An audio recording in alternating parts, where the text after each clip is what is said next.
Bonjour à tous.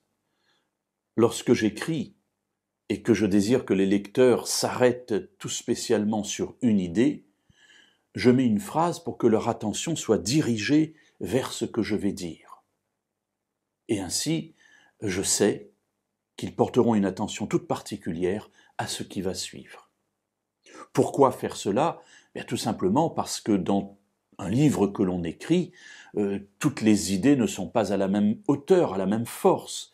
Et il y a l'idée centrale, il y a le point principal, et c'est là-dessus que nous voulons que l'attention soit dirigée.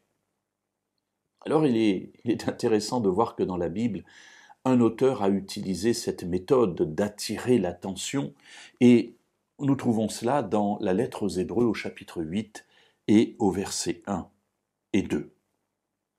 Or, voici le point capital de ce que nous disons.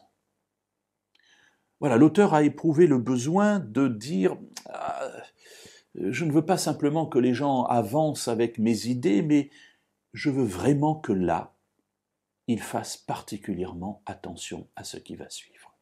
Voici le point capital de ce que nous disons. Nous avons un souverain sacrificateur qui s'est assis à la droite du trône de la majesté divine dans les cieux. Il est ministre du sanctuaire et du véritable tabernacle dressé par le Seigneur et non par un homme. Alors voilà le point capital de la lettre aux Hébreux. Vous pouvez lire avant et après, c'est bien, mais si vous n'avez pas compris ce qui est marqué là, eh bien ça ne sert à rien.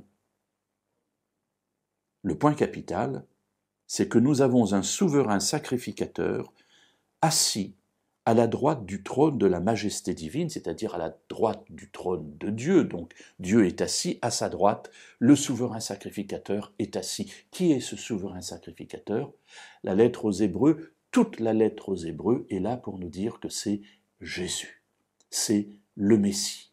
Le Messie a vécu sur la terre, mais maintenant il est dans le ciel, il est assis à la droite de Dieu, et il a là un ministère particulier, celui d'officier dans un sanctuaire qui n'est pas le sanctuaire des hommes, qui était bien connu des Israélites, mais d'officier dans un sanctuaire qui est dans le ciel. On aura un jour l'occasion d'y revenir, et sans doute à plusieurs reprises. Ce n'est pas sur quoi je veux insister aujourd'hui. Mais voilà ce qui est important. Jésus, dans le ciel, continue à avoir une action en notre faveur. Il n'est pas simplement à attendre que le temps soit venu pour qu'il puisse venir nous chercher, mais il est là, agissant pour nous.